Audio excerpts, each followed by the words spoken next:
مشکوٰۃ شریف میں نبی پاک صلی اللہ علیہ وسلم نے فرمایا اللہ تعالیٰ نے نا حضرت سیدنا آدم علیہ السلام کو نا ان کی تمام اولاد کی صورتیں دکھائیں، گویا روحیں دکھائیں، نور دکھایا، چمک رہا تھا۔ تو حضرت آدم کی نظر پڑی حضرت داؤد علیہ السلام، یہ مشکوٰۃ میں موجود ہے۔ تو آپ نے دیکھا بڑے خوبصورت ہیں حضرت داؤد علیہ السلام،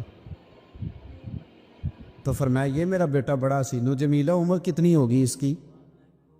تو فرشتے نے عرض کی حضور 60 سال۔ یہ عالم ارواح میں بات ہو رہی ہے۔ حضرت آدم علیہ السلام فرمانے لگے اس طرح کرو، میرے 40 سال کاٹ کے اس کو دے دو۔ حکم ہوا، حضرت آدم کی بات مان لو، وہ کاٹ کے 40 سال ان کی عمر مبارک کے حضرت داؤد کی عمر میں شامل کر کے لکھ کے مور لگا دی گئی۔ حدیث میں لفظ ہے، نبی پاک صلی اللہ علیہ وسلم فرمانے لگے حضرت آدم کے وصال کا وقت آیا تو فرشتے نے آ کے کہا بابا جی چلیں؟ فرمانے لگے میرے تو 40 سال باقی ہیں۔ کہا حضور وہ تو آپ نے اپنے بیٹے کو دے دیے تھے۔ ایک بزرگ مجھ سے کہنے لگے کہ آپ دعا کریں میرے بیٹوں کو اللہ نرمی عطا کر دے، وہ بولتے نہیں ٹھیک، ان کا لب و لہجہ صحیح نہیں ہے۔ تو میں نے ان سے کہا کہ بزرگوں جہاں تک میں جانتا ہوں کوئی ایسی بات ہے تو نہیں۔ تو وہ کہنے لگے کہ جس طرح آپ سمجھتے ہیں نا، ہمارے رشتہ دار بھی اور اہل علاقہ سارے یہی سمجھتے ہیں، پر میں تکلیف میں ہوں، میری بیوی تکلیف میں۔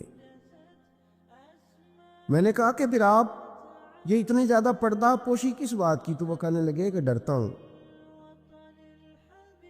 اگر لوگوں کے سامنے ہم بات کرتے ہیں تو لوگ کہتے ہیں کہ تم نے تربیت نہیں صحیح کی، اگر میں بات کرتا ہوں تو لوگ مجھ پہ شک کرتے ہیں، کہتے ہیں تو نے رزق نہیں صحیح کھلایا۔ تو میں درد میں رہتا ہوں، کپڑا اٹھاؤں گا تو میرا اپنا بدن برہنہ ہو جائے گا۔ یار وہ کتنی تکلیف میں ہے باپ جو اپنے سگے بیٹے سے بات نہیں کرتا کہ پتہ نہیں کہاں سے بولے گا، کیا جواب دے گا میری بات کا، یعنی ڈرتا ہے، سہما ہوا رہتا ہے۔ یہ نوجوان ذرا غور کریں، ان لفظوں کی تکلیف محسوس کریں کہ اماں کہتی ہے کہ بھائی میں نہیں اس سے بات کرتی، اس لیے کہ وہ بڑے سخت جملے کہتا ہے، مجھ سے نہیں سہے جاتے، کوئی اور بات کرے۔ یعنی جس کی ماں بھی اس سے بات کرتے ہوئے ڈرے، جس کا والد بھی اس سے بات کرتے ہوئے سہم جائے، اور وہ بندہ کہے کہ میں نے تو MBA کیا ہوا ہے، میں تو معاشرے میں جانا پہچانا جاتا ہوں، اللہ کا شکر ہے جی اللہ نے بڑی عزت دی ہوئی ہے، وہ یہ لفظ کہے تو اسے شرم آنی چاہیے۔ جس کے استاد بھی اسے کام بتاتے ہوئے ڈرے کہ بدتمیز ہے، نہیں کرے گا کہ نہیں۔ اگلے لفظ اس سے بھی خطرناک ہیں، جس کا مرشد بے جھجک جسے کام ہی نہ بتا سکے اور جس کو کام کہنا ہی چھوڑ دے، جس کے حوالے سے لوگ خاموش ہو جائیں کہ بس مطلب کیا ضرورت ہے، جب اس پہ بات بوجھ بنے گی تو اس شخص کو پھر سوچنا چاہیے نا کہ وہ زندگی کس لیے گزار رہا، اس کا پھر انداز کیا ہے۔ بزرگ جن کی وجہ سے تکلیف میں ہو، آزمائش میں ہو، درد میں ہو، اور یار جو آدمی نیک ہو رب فرماتا ہے اس کا تو میں حیا کرتا ہوں، اللہ کہتا ہے اس کی تو میں قدر کرتا ہوں، میں اس کی۔ دیکھیں نا میرے نبی کریم صلی اللہ علیہ وسلم نے فرمایا جب سفید داڑھی والا شخص قبر میں جاتا ہے، یہ ترمذی کی حدیث ہے، تو رب کریم فرماتا ہے فرشتوں اسے عذاب نہ دینا، مجھے حیا آتی ہے، یہ سفید بال لے کے آ گیا۔ تو جس کی اللہ حیا کرے اس کی میں نہ کروں، اس کی نوجوان نہ کرے، اس کا سیاح، جس کی اللہ حیا کرے اس کی ہم حیا ہی نہ کریں، ہمارا لب و لہجہ خطرناک اور خوفناک حد تک چلا جائے، ہمیں ڈھب اور سلیقہ ہی نہ ہو، ہم کہیں او گرم خون ہے جی ذرا احتیاط سے بات کرنا، کیا معنی ہوا اس بات کا؟ گرم خون اور ہوتا ہے اور بے ادبی والا خون اور ہوتا ہے، ان دونوں میں فرق ہوتا ہے۔ حضرت سعد بن معاذ رضی اللہ تعالیٰ عنہ نبی پاک صلی اللہ علیہ وسلم کے پاس آئے تو ان کے قبیلے کے کچھ نوجوان بھی وہاں بیٹھے تھے۔ حضرت سعد بن معاذ ان میں سے بوڑھے تھے، بزرگ تھے، اور جب وہ آئے تو وہ نوجوان بیٹھے رہے، نبی کریم صلی اللہ تعالیٰ علیہ وآلہ وسلم نے پہلے ان نوجوانوں کو دیکھا کہ آپ کے ساتھ کچھ دیر رہے اور چلے گئے، تو اللہ کے رسول علیہ السلام نے فرمایا تمہارے قبیلے کا بڑا تھا، تم نے اٹھ کے استقبال ہی نہیں کیا، تم نے توجہ ہی نہیں کی، تم نے اعزاز ہی نہیں دیا، تم نے یہ خیال نہیں کیا کہ ایک بڑا آیا ہے، تم نے اس کو تکلیف دی۔ اعزاز، اکرام، بھائی کیا حرج ہوتا ہے تھوڑا سا اگر کسی بزرگ کو جگہ آگے دے دی جائے؟ اس میں کیا فرق پڑتا ہے کہ اگر آپ کسی لائن میں لگے ہوئے ہیں تو کسی بوڑھے کو کہیں کہ جناب بابا جی آپ آ جائیں؟ اور میرے بھائی کون سا وجود کا کوئی حصہ ٹوٹ جاتا ہے اگر کسی ضعیف کو، کسی بوڑھے کو یہ کہا جائے کہ آپ لائن سے نکل جائیں اور یہ بل مجھے دے دے، میں جمع کرا دیتا ہوں؟ کیا تکلیف ہوتی ہے؟ ہمارے ہاں تو بوڑھوں کی چارپائیاں گھر میں اب علیحدہ رہتی ہیں، الگ رہتی۔ بیٹا اے سی والے کمرے سے نکلتا ہے اور وضاحت دیتا ہے ہر آنے جانے والوں کو کہ ابا جی کی ہڈیاں درد کرتی ہیں، لہذا وہ اے سی والے کمرے میں رہنا پسند نہیں کرتے۔ تو میں تو کہتا ہوں کہ یہ وضاحت آپ کو کیوں دینی پڑی؟ یہ بات تو ابا جی کو کرنی چاہیے تھی۔ یہ وضاحت جو آپ نے دی ہے یہ تو ابا جی کو دینے والی وضاحت تھی، آپ نے کیوں دی؟ ابا جی کے لیے اس طرح کا کمرہ ہے گھر میں جس طرح کا سٹور ہوتا ہے نا پرانے کپڑے رکھنے والا، وہ کمرہ ہے۔ حدیث سنانے لگا ہوں، اللہ کرے آپ کو یاد رہ جائے، اللہ کرے آپ کو یاد رہے۔ مشکات کی حدیث ہے، بڑے خوبصورت لفظ ہیں میرے نبی کریم علیہ الصلوۃ والسلام نے فرمایا رب جو تمہیں روزی دیتا ہے نا یہ تمہارے ضعیفوں کی برکت سے دیتا ہے۔ وہ جو 90 سال کی اماں گھر میں ضعیف پڑی ہے نا، اسے سکریب کا مال نہ سمجھنا۔ تیرے اوپر جو خدا کا کرم بس برس رہا ہے تو اس بوڑھی کی وجہ سے برس رہا ہے، اس بوڑھی کی وجہ سے برس رہا ہے۔ اور نبی کریم علیہ الصلوۃ والسلام نے ارشاد فرمایا سن اور یاد رکھ، فرمایا رب تم سے ناراض ہوتا ہے، وہ بارشیں روکنا چاہتا ہے، تمہیں قحط میں مبتلا کرنا چاہتا ہے، لیکن تمہارے ضعیفوں کے سبب تمہیں بارشیں عطا کر دیتا ہے، تمہارے کمزوروں کے۔ اس کمزور سے کوئی بیمار بھی مراد لیا جا سکتا ہے، عورت اور بچی بھی مراد لی جا سکتی ہے، بوڑھے لوگ بھی مراد لیے ہیں شارحین حدیث میں۔ ان کے سبب سے اللہ تم پر بارشیں برساتا ہے۔ تو جو تیرے لیے ذریعہ بخشش ہے، جو تیرے گھر میں رزق آنے کا سبب ہے، ان کی باتیں تو لگتی ہیں بری، ان کو تو حکا دے کونے میں بٹھا دیا ہے۔ اور اگر کبھی دل کرے تو تعارف کراتے ہیں آنے والے مہمانوں سے کہ یہ ابا جی ہیں، اس سے زیادہ کوئی ان کا گھر میں کردار نظر نہیں آتا۔ یہ ظلم ہے، یہ زیادتی ہے۔ بوڑھوں کا اکرام کرنا، ان کو پیار دینا، ان کو اعزاز دینا، ان کو ہمیشہ سربراہ بنا کے رکھنا، ان کے ساتھ اس طرح کا رویہ رکھنا کہ جیسے کسی بڑے شان والے آدمی۔ میں اکثر یہ رونا روتا ہوں، میں کہتا ہوں کہ ابے کی بھی عزت ہو سکتی ہے، پر شرط یہ ہے کہ ابا امیر ہونا چاہیے۔ اگر تو ہو نا 6-7 مربع زمین کا مالک تو پھر تو پوتے کیا پڑ پوتے بھی پیر دباتے، لیکن اگر اس بوڑھے بیچارے کو بچوں سے خرچہ لینا پڑے تو پھر اس بیچارے کی کوئی حیثیت ہے؟ ہمارے استاد ایک بات سنایا کرتے تھے، وہ کہتے تھے کہ ایک آدمی نے دعوت پکائی ولیمے کی تو اس نے باہر پہرے دار کھڑے کیے، کہا کوئی غریب آدمی نہ اندر آئے، سارے امیر ہی آئیں۔ اور میرا تجربہ یہ ہے کہ اب غریبوں کو شوق ہو گیا امیروں کو دعوت دینے کا۔ ناراض تو نہیں ہو گئے آپ لوگ؟ یہ میں تجربے کی بات کر رہا ہوں۔ کبھی کسی غریب کے فنکشن میں جانے کا اتفاق ہوتا ہے نا تو مجھے یوں لگتا ہے کہ اس کا دل تھا کہ غریب کوئی بھی نہ آئے۔ غریب کو دعوت دینا پسند ہے تو امیر تو پہلے نہیں اسے بلاتا، تو پھر بلائے گا کون؟ اس نے شیخ صاحب نے ولیمہ اپنے بیٹے کا کیا تو باہر جو پہرے دار تھے ان سے کہا کہ کوئی غریب آدمی اندر نہ آئے، امیر بندے صرف۔ اور نبی پاک صلی اللہ علیہ وسلم نے ایسے ولیمے پر لعنت برسائی ہے، فرمایا لعنتیا وہ دعوت جس میں صرف امیر آئیں اور غریب نہ آئیں۔ اس نے کہا بھی صرف نہ امیر لوگ آئیں، تو ایک بندہ تھا بڑا امیر لیکن بیچارہ نہ کہیں کام کاج سے اٹھ کے ہی آ گیا، تو کپڑوں کو اسی طرح مٹی وٹی لگی ہوئی، تو دیر ہو رہی تھی، گھر جاتا چینج کرنے تو لیٹ ہو جاتا، تو ایسے ہی آ گیا۔ جب وہ آیا تو پہرے دار کھڑا تو اس نے کہا دوڑ جا،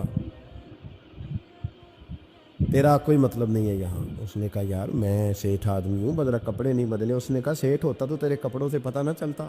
میرے بھائی وہ شخص کہتا ہے کہ میں نے کہا مجھے جانے دو اندر. کہنے لگے تیرے کپڑے نہیں دعوت والے. کہتا ہے میں وہاں سے واپس گیا دوڑا. آپ کو پتہ ہے نا کپڑے بھی اب اللہ خیر کرے. ایک سنگی نو میں ایک دن کیا تو کالی اینک لائی سی خیر ہے, کہندا موٹر سائیکل تے کٹا پیندا. کوئی دنوں تو بعد کار وچ بھی لا کے بیٹھا سی. میں کہ ہن میں کی پوچھاں, ہن تے بہتر ہے اینو چٹی سوٹی بھی نال دیاں. بھئی کیا اس سے انسان کا قد بڑھتا ہے, وہ ہے بات کرنے والی.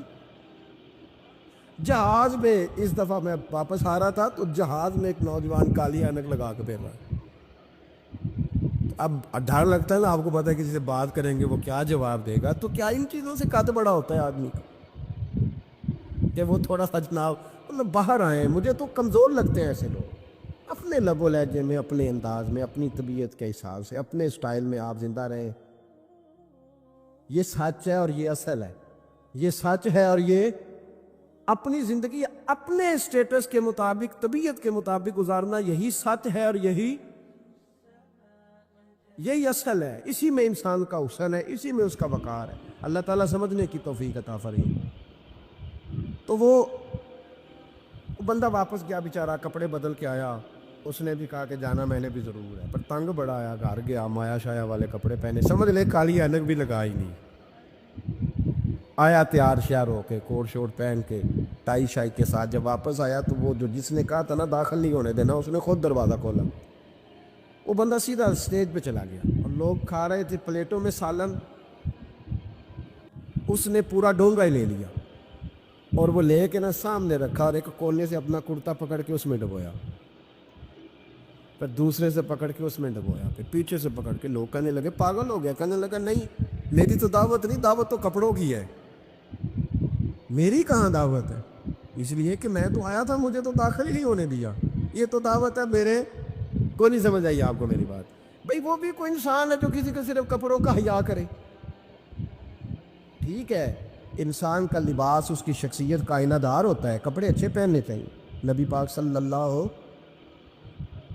علیہ وسلم نے فرمایا تیرے پاس اگر نعمت ہے تو چھپا نہ, اس کا اثر تیرے اوپر نظر ہے. لیکن آپ کسی کو کپڑوں سے جج کریں گے, گاڑی سے جج کریں گے, یہ معیار نہیں ہے.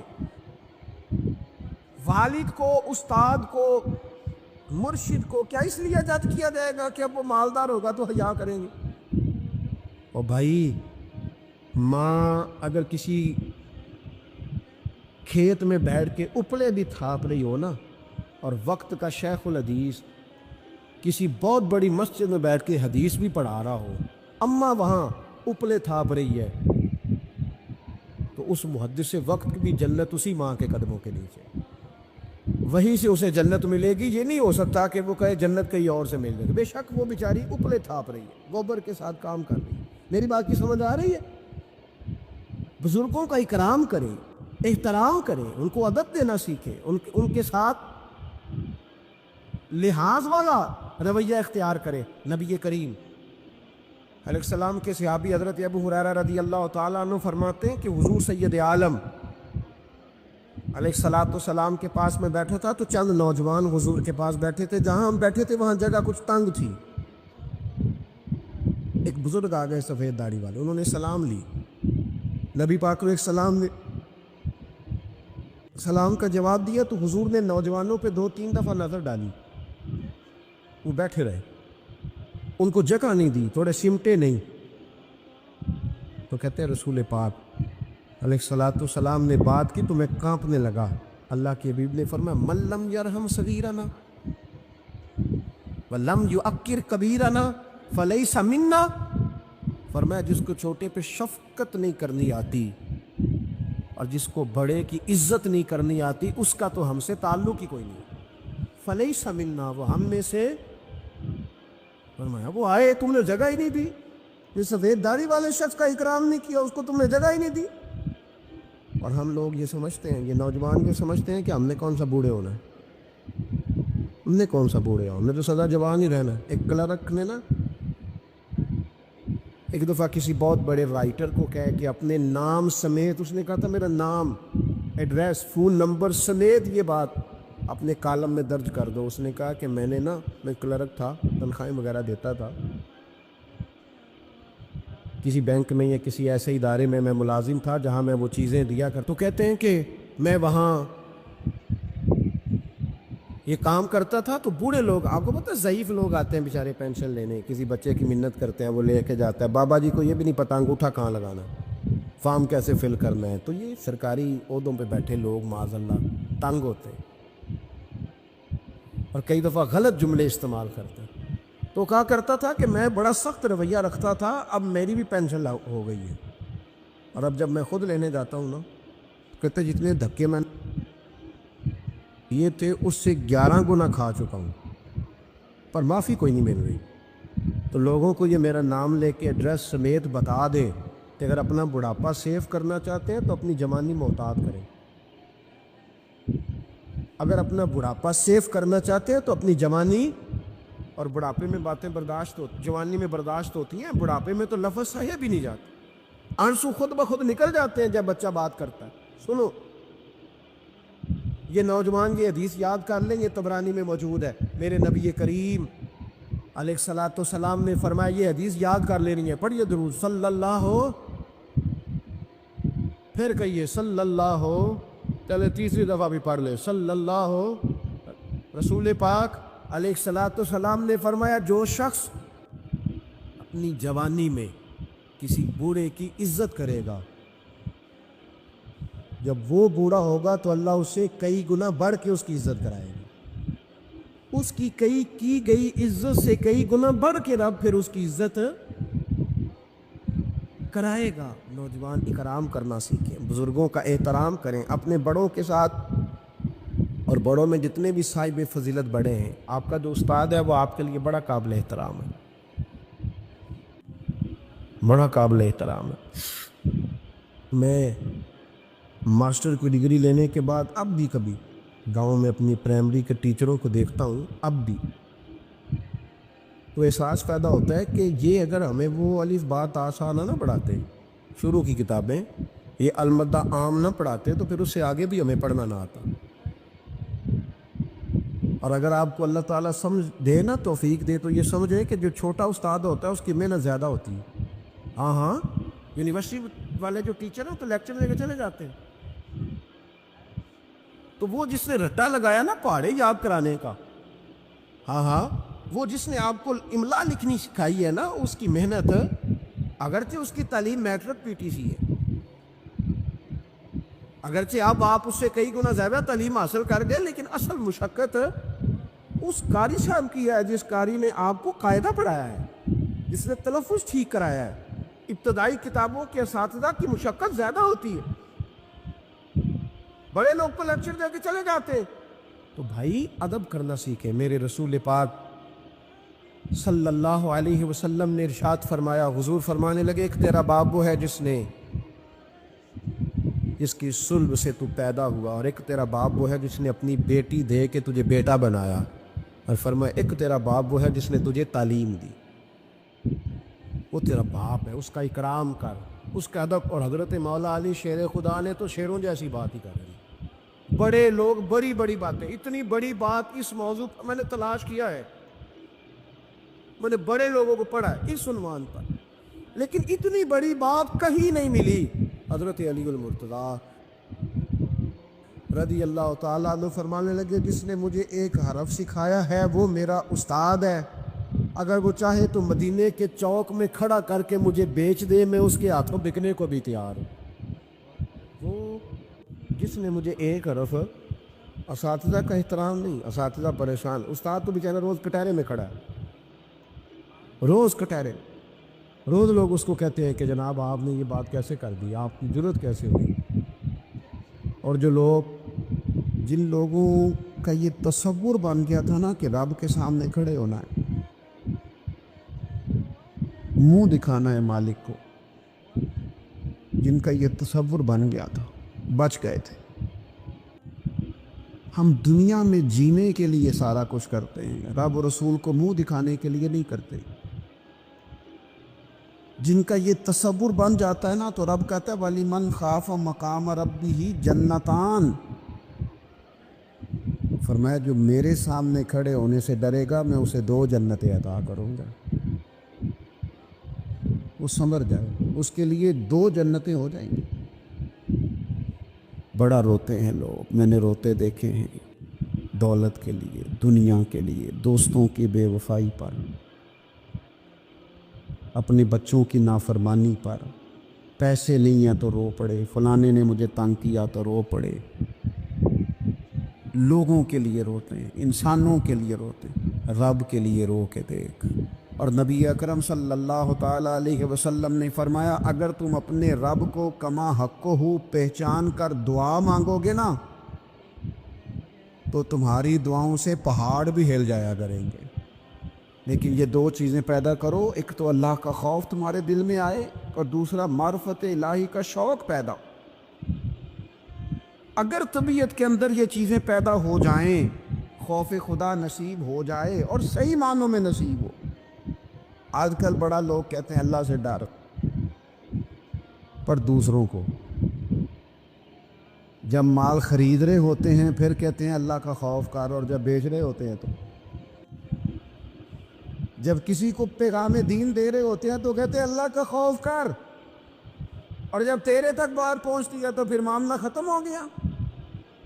میں ذمہ داری سے کہتا ہوں یہ جو کچھ ہمارے ہاں ہوتا ہے نا, عوام سے ڈر کے, عالمی میڈیا سے ڈر کے, قوم سے ڈر کے, اس سے آدھے کام بھی اگر رب سے ڈر کے کرے تو قوم کا بھی بھلا ہو جائے گا, لوگوں کا بھی نفع ہو جائے گا. اگر آدھا کام بھی ڈر کے کیا جائے, کچھ تھوڑا سا اپنے دل میں خشیت, اللہ کا خوف. حضور فرمانے لگے جتنا مکھی اور مچھر کا پر ہوتا ہے نا, اگر اتنے آنسو رب کے خوف سے تیری آنکھ سے نکل گئے تو حضور فرماتے ہیں جس طرح بھینس کے تھنوں سے نکلا ہوا دودھ دوبارہ تھنوں میں نہیں نہ جاتا, اگر کوئی اتنا بھی رو پڑا جتنا مکھی اور مچھر کا پر ہوتا ہے تو اس بندے کو اللہ دوزخ میں داخل نہیں کرے گا. شرط کیا ہے؟ اللہ کے خوف سے, رب کے خالصتاً اللہ کے خوف سے. اور تھا لوگوں کو اللہ کا خوف, رب کے سامنے کھڑا ہونا ہے تو ڈرتے تھے. حضرت عمر کا جب آخری وقت آیا تھا تو اپنے بیٹے سے کہا تھا مجھے اٹھا کے زمین پہ رکھ دو, میں اپنی پیشانی زمین پہ رکھ کے اپنے رب سے معافی مانگوں. حضرت عثمان غنی جیسے لوگ جب قبر کو دیکھ لیتے تھے تو پھر تڑپ کے ان کی ساری داڑھی آنسوؤں سے بھر جاتی. حضرت مولا علی شیر خدا رضی اللہ تعالیٰ عنہ نماز کی نیت باندھنے لگتے تو وجود کانپتا, راشا طاری ہو جاتا. علی آپ تو شیر ہیں میدانوں کے, ہزاروں لاکھوں تلواروں کے بیچ کبھی نہیں لڑکھڑائے, لیکن یہاں رب کی بارگاہ میں آتے کانپ کیوں گئے؟ تو فرمانے لگے تمہیں پتہ نہیں کس کی بارگاہ میں حاضر ہونے لگا ہوں. اس سے ڈر آتا ہے, مالک کے حضور آ گیا, ڈر آتا, ڈرتے تھے. میرے نبی پاک علیہ السلام نے فرمایا اللہ کا خوف یہ دانائی ہے, یہ حکمت ہے. اور صحیح بخاری میں لفظ ہیں, نبی پاک صلی اللہ تعالیٰ علیہ وسلم نے فرمایا ایک شخص تھا, بخاری مسلم میں موجود ہے, ایک بندہ تھا, اسے نہ بڑا ڈر آتا تھا کہ رب جب سوال پوچھے گا تو میں نے کیا جواب دینے ہیں. اور ہمیں ہمارے نبی پاک علیہ السلام نے فرمایا بھی ہے, حضور نے فرمایا رب تم سے نہ 5 سوال پوچھے گا قیامت کے دن اپنے سامنے کھڑا کر کے. ساری تیاری لائق بچے بھی جب کر لیتے ہیں نا پیپر دینے کی, ذہین بچے ساری تیاری کر کے نا تو کمرہ امتحان میں جاتے ہوئے پھر بھی ڈرتے ہیں اور کہتے ہیں حضرت صاحب دعا کرنا میرا پیپر ہے. بچہ لائق بھی ہے, محنتی بھی ہے, تیاری بھی, لیکن ڈر آتا ہے. ڈر آتا تھا جب پیپر سٹارٹ ہوتے تھے نا تو کئی قسم کی ایکٹیویٹیز چھوڑ دی جاتی تھی, کھیل چھوڑ دیے جاتے تھے. میں نے دیکھا ہے بچے نمازیں شروع کر دیتے تھے, ڈر آتا ہے کہیں پیپر میں کمی نہ کوئی رہ جائے. دنیا کے پیپر کے بارے میں یہ معاملہ ہے، اور جب صبح قیامت سوال جواب کیے جائے. حضور فرماتے ہیں 5 سوال رب پوچھے گا تم سے قیامت میں. سب سے پہلی بات، میں نے تمہیں عمر دی تھی، کہاں گزاری تم نے؟ ضائع کر دیا ٹائم سارا، ادھر ادھر بھاگتے آتے جاتے مال کماتے.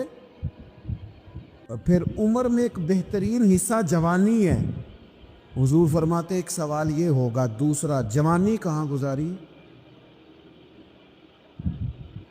اور تیسرا سوال پوچھا جائے گا، بتاؤ مال کہاں سے کمایا، ذرائع کیا تھے، جائز طریقہ اختیار کیا کہ ناجائز؟ اور چوتھا سوال یہ ہوگا، یہ بتاؤ تم نے خرچ کہاں کیا؟ اللہ نے اپنے فضل سے دیے تھے پیسے، تم نے ناجائز جگہ پہ تو نہیں لگا دیے؟ اور پانچواں سوال یہ ہوگا کہ جو تمہیں پتہ تھا، جو تم جانتے تھے، جس کا تمہیں علم تھا، جس کا تمہیں شعور تھا، بتاؤ تم نے اپنے علم پر عمل کتنا کیا؟ میرے عزیز، یہ 5 سوال نبی پاک علیہ السلام فرماتے ہیں. ایک بندہ تھا جو بڑا ڈرتا تھا رب کی بارگاہ میں کھڑا ہونے سے.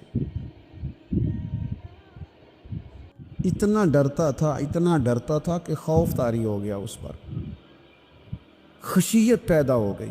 اس نے اپنے بچوں سے کہا جب میں مر جاؤں نا، یہ صحیح حدیث میں موجود ہے، جب میں مر جاؤں نا تو مجھے جلا دینا، اور پھر اگر میرے وجود کا کچھ حصہ بچ جائے تو اسے پیس دینا، پھر اسے ہوا میں اڑا دینا، مجھے ختم کر دینا. میں اپنے رب کی بارگاہ میں کھڑا ہو کے سوالوں کا جواب نہیں دے سکتا. پتا تے سارا ہے نا سردار نو کیتیاں دا، من دانم کے من دانم، جو اعمال کیے ہیں اس کی خبر تو ہے نا. باقیوں کو شک ہے کہ اس میں گناہ کیا ہوگا، پر ہمیں اپنا تو پاک ہے نا، پتا تو سارا ہے نا. کہا میں نہیں کھڑا ہو سکتا اس کے حضور، مجھے جلا دینا، میری راکھ بھی بہا دینا، اڑا دینا ہواؤں میں. نبی پاک علیہ الصلوۃ والسلام فرماتے بندہ تھا سچا، یہ کام اس نے کیا اللہ سے ڈر کے. کریم محبوب علیہ السلام فرمانے لگے اللہ تعالیٰ نا قیامت کے دن ذرات کو حکم دے گا کہ اس کے وجود کے ذرے جمع کرو. اس کا وجود جمع کیا جائے گا. جس رب نے پہلے بنایا ہے وہ دوبارہ بنانے پر بھی قادر ہے. اس کے ذرات کو جمع کر کے گوشت پوشت دے کے وجود دے کے کھڑا کر کے اللہ پوچھے گا بتا یہ کام کرنے کا تجھے کس نے کہا؟ عرض کرے گا مالک میں ڈر گیا تھا نا، تیری بارگاہ میں کھڑا ہوں، سوالوں کے جواب دوں، یہ کام مشکل تھا، میں ڈر گیا. نبی پاک صلی اللہ تعالی علیہ وسلم فرمانے لگے، رب فرمائے گا فرشتوں کہ میرا بندہ نہ سچ کہتا ہے، یہ واقعی مجھ سے ڈر گیا تھا، گواہ ہو جاؤ میں نے اس کے لیے جنت کا فیصلہ کر دیا. میرے دوستو، اپنے دل کو خشیت والا کریں. دل نہ سخت ہو گئے ہمارے، کیسے نرم ہوں گے؟ قرآن پاک پڑھنے سے. دل کیسے نرم ہوں گے؟ اللہ کا ذکر کرنے سے. دل کیسے نرم ہوں گے؟ قبرستان جانے سے، اپنوں کی قبریں دیکھنے سے. دل کیسے نرم ہوں گے؟ کبھی ہسپتال کا چکر لگا کے آؤ، دیکھو طبیعت کیسے نرم ہوگی. دل کیسے نرم ہوگا؟ کسی کے دکھ کو دکھ سمجھنے سے. دل کیسے نرم ہوگا؟ اللہ کی مخلوق سے محبت کرنے سے. دل کیسے نرم ہوگا؟ تنہائی میں رب کی بارگاہ میں رونے سے. دل کیسے نرم ہوگا؟ خالص اللہ کی رضا سے کسی کی خدمت کرنے سے. دل کیسے نرم ہوگا؟ یتیم کے سر پہ ہاتھ پھیرنے سے. دل کیسے نرم ہوگا؟ جب ہم اپنے مالک کی بارگاہ میں بیٹھ کے لمبی دعائیں مانگیں گے. دلوں کو نرم کرنے کی طرف لاؤ، اللہ کا خوف خشیت اپنی طبیعت میں پیدا کرو، اس سے پہلے کہ تندرست جسم بیمار ہونے لگے۔ ڈاکٹر کہتے ہیں پتہ ہی نہیں چل رہا، رپورٹیں تو ٹھیک ہیں ساری، سمجھ نہیں آ رہی، ہمارے ہاتھوں سے کئی لوگ نکل گئے، کوئی پتہ نہیں چلا۔ دیر کے بعد خیال آیا کہ صبح بتایا تھا ڈاکٹر نے کہ تو لاہور چلا جا، یہ کبھی رات کو بتا دیتا نا۔ ہاتھوں سے نکل گئے بڑے لوگ، بڑی چیزیں نکل گئی۔ ہماری تیاری ہے سب کی، وہاں جانے سے کسی کو مفر نہیں اور کسی کو مکر نہیں، جانا ہے اپنی زندگی کے اندر خشیت الہی۔ کچھ کام فقط اس لیے چھوڑ دیں، کوئی ہمیں روکنے والا نہیں، ٹوکنے والا نہیں، منع کرنے والا نہیں، دیکھنے والا نہیں، اس لیے چھوڑ دو کہ میرا رب نہ ناراض ہو جائے۔ کسی کی ہمیں مجبوری نہیں، کسی کی ہمیں پابندی نہیں، کوئی کسی کی طاقت نہیں ہمیں کہہ سکے، لیکن کچھ کام فقط اس لیے شروع کر دو کہ میرا اللہ راضی ہو جائے۔ ہمارے صوفیاء فرماتے ہیں کہ کسی بندے کے دل میں نا، وہ کہتے ہیں نا لوگ کہ بریک ٹھیک کر لو تو پھر گاڑی روڈ پہ چڑھا لو، پھر خیر ہے، جہاں بھی موقع آئے گا اس کی بریک لگے گی۔ پھر لوگوں نے ایک اور آسانی کی ہے، میں نے دیکھا ہے کچھ ایسی گاڑیاں آئی ہیں جن کی بریک نہیں لگانی پڑتی، انہوں نے ایسا اس میں سسٹم فٹ کر دیا ہے کہ گاڑی کے سامنے کوئی چیز آتی ہے تو اس کی بریک خود بخود لگ جاتی ہے۔ وہ کہتے ہیں بغیر بریک کے گاڑی روڈ پر چڑھانی نہیں، بریکیں ٹھیک کرو پھر چڑھا لو۔ صوفیاء فرماتے ہیں کہ تم اگر چاہتے ہو نا کہ انسان جرم نہ کرے، خطا نہ کرے، لوگوں کو تنگ نہ کرے، تو اسے سوسائٹی کے اندر بھیجنے سے پہلے اس کے دل میں اللہ کا خوف پیدا کر دو۔ اگر اس کے دل میں تم خدا کا خوف پیدا کر دو گے، پھر تم اسے جہاں بھی چھوڑ دو گے وہ کوئی نقصان نہیں کرے گا۔ لیکن اگر خوف خدا نہیں نہ ہوگا، اگر اللہ کا ڈر نہیں ہوگا، پھر وہ لوگ دیکھتے ہیں کہ لوگوں کو کیسے مطمئن کیا جائے، لوگوں کی آنکھوں میں دھول کیسے جھونکی جائے، وقتی طور پر ایسے پروگرام بنا لیے جائیں جن سے لوگ مطمئن ہو جائیں، تھوڑا سا لوگوں کو موٹیویٹ کر دیا، کوئی تھوڑا سا بتا دیا، کوئی تھوڑا ریلیف دے دیا، کچھ تھوڑی سی ایسی کہانی بنا دی جس سے ووٹر مطمئن ہو جائیں۔ لیکن فی نفس سے ہی بندہ نیک کب ہوتا ہے؟ میرا رب فرماتے ہیں ان الذین یخشون ربہم بالغیب، وہ لوگ جو اپنے رب سے ڈرتے ہیں پر بن دیکھے ہی ڈرتے ہیں۔ ان الذین یخشون ربہم بالغیب لہم مغفرۃ واجر کبیر، قربان جائے۔ فرمایا بے شک وہ لوگ جو اپنے رب سے بغیر دیکھے ڈرتے ہیں، اللہ تعالیٰ نے ان کے لیے بخشش بھی رکھی ہے اور بہت بڑا اجر تیار کیا ہوا ہے، بغیر دیکھے۔ یہ جب بندے کو چیز نصیب ہوتی ہے نا کہ وہ اللہ تعالیٰ سے ڈرتا ہے، پھر وہ بندہ دانا ہو جاتا ہے، پھر وہ بندہ معاملہ فہم ہو جاتا ہے، وہ بندہ سمجھدار ہو جاتا ہے۔ قرآن مجید نے کہا یا ایھا الذین آمنوا ان تتقوا اللہ یجعل لکم فرقان۔ میرا دل کرتا ہے کہ امت مسلمہ اس آیت کو یاد کر لے۔ رب فرماتے ہیں اے ایمان والو، اگر تم اللہ سے ڈرو گے نا تو اللہ تعالیٰ تمہیں حق اور باطل میں تمیز کرنے کی قوت عطا فرما دے گا۔ تم اپنے دل میں رب کو جواب دینے کا تصور پیدا کرو، اللہ تمہارے فیصلے درست کرا دے گا۔ اور میرے نبی پاک صلی اللہ تعالیٰ علیہ وسلم نے فرمایا یہ جو اللہ کا خوف ہے نا، یہ حکمت کی بنیاد ہے، یہ دانائی کی بنیاد اللہ کا خوف ہے، یہ بنیاد ہے، اس کی وجہ سے لوگ دانا ہوتے ہیں۔ اگر وہ رب کریم سے ڈرنے لگے تو اللہ انہیں بصیرت کی روشنی دے گا کیوں فیصلے درست تھے سارے سیدنا صدیق اکبر کے؟ اس لیے درست تھے کہ ان کے دلوں میں رب کا خوف موجود تھا. بڑی فضیلتیں انہیں حاصل تھیں، بڑی عظمتیں حاصل تھیں، لیکن کسی جگہ بھی کسی مقام پر بھی ان کے قدم لڑکھڑاتے کیوں نہیں تھے؟ بڑے انہوں نے بھی زندگی کے اندر تکلیفیں دیکھی، بڑے بوجھ دیکھے، بڑی دھوپ چھاؤں دیکھی، لیکن مضبوط کیوں رہے؟ حضرت سعد بن ربیع رضی اللہ تعالیٰ عنہ ایک جنگ میں شہید ہو گئے تھے، جنگ احد میں. تو ان کی بیٹی ایک دن آئی حضرت صدیق اکبر کے پاس، امیر المومنین کے پاس کسی کام سے. تو جناب سیدنا صدیق اکبر رضی اللہ تعالیٰ عنہ نے چادر بچھا کے اس بیٹی کو بٹھایا،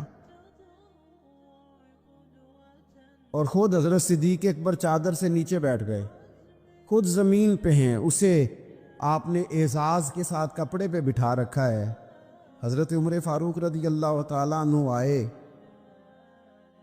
اور آ کے عرض کرنے لگے، حضور یہ خاتون کون ہے، بیٹی کون ہے جس کو آپ نے اس قدر زیادہ فضیلت کی جگہ پہ بٹھایا ہے؟ تو حضرت صدیق اکبر رضی اللہ تعالیٰ عنہ فرمانے لگے کہ یہ اس شخص کی بیٹی ہے جو تم سے بھی افضل تھا، مجھ سے بھی افضل تھا.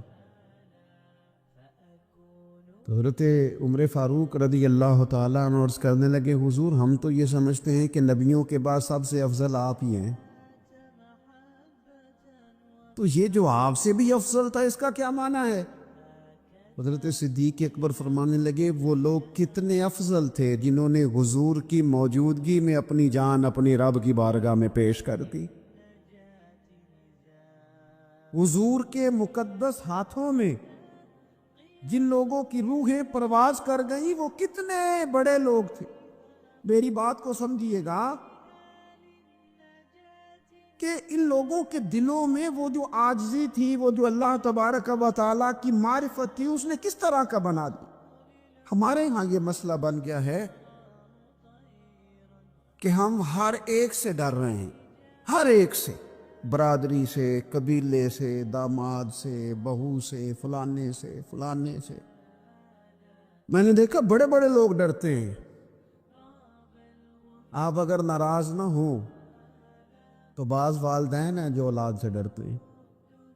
ہاں میں نے کچھ ایسے دنیا دار پیر دیکھے ہیں جو مریدوں سے ڈرتے ہیں.